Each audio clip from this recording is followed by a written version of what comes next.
Welcome to JGTCR. I'm Cope, and today we are tuning the Ford Mark IV race car. Let's get into it.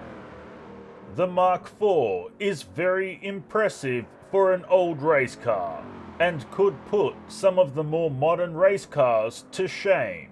The handling is extremely attentive and can be a bit too eager to move the car on track, which can have us clipping curbs unexpectedly. The steering is sharp, precise, and the vehicle itself is very nimble, so we have to ensure we don't overdo it.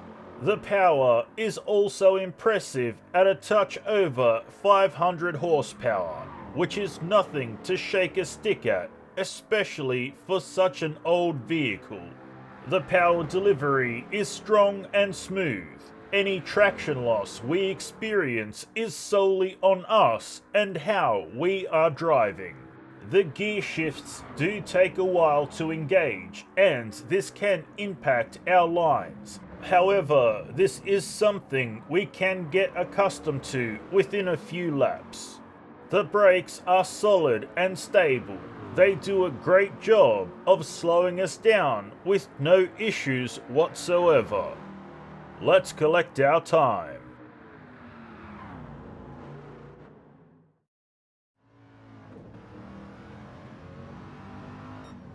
Six minutes, 50.5 seconds. And now the race tune.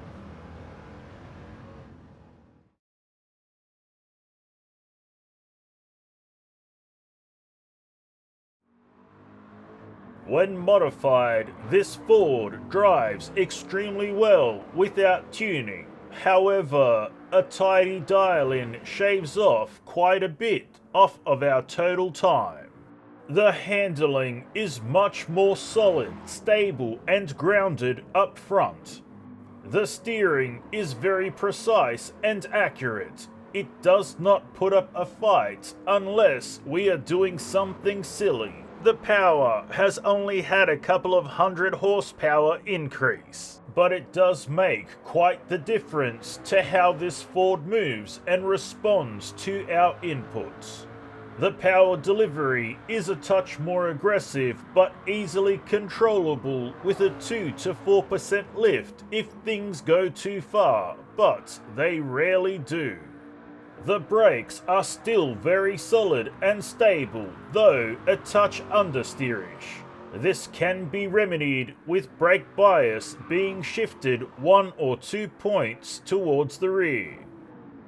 Let's collect our time.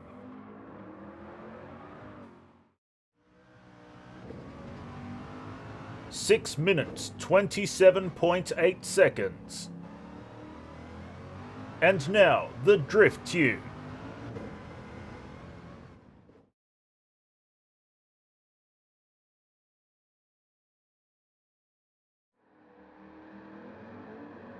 The drift tune for the Ford Mark IV race car came together surprisingly quickly and well. This chassis has drifting well within its nature. The handling can seem dull under full load. However, even easing off 1 to 2% can be enough to regain full handling function. The steering is stable and keeps a good grip on the road from the front end. The power is reliable and strong. It pulls through the gears even from low RPM. This is a great failsafe if we ever bog down, as it can pull us up by the bootstraps and get us back into the drift. The power delivery is near perfect, but it can go that bit too far at higher RPM and spin us around.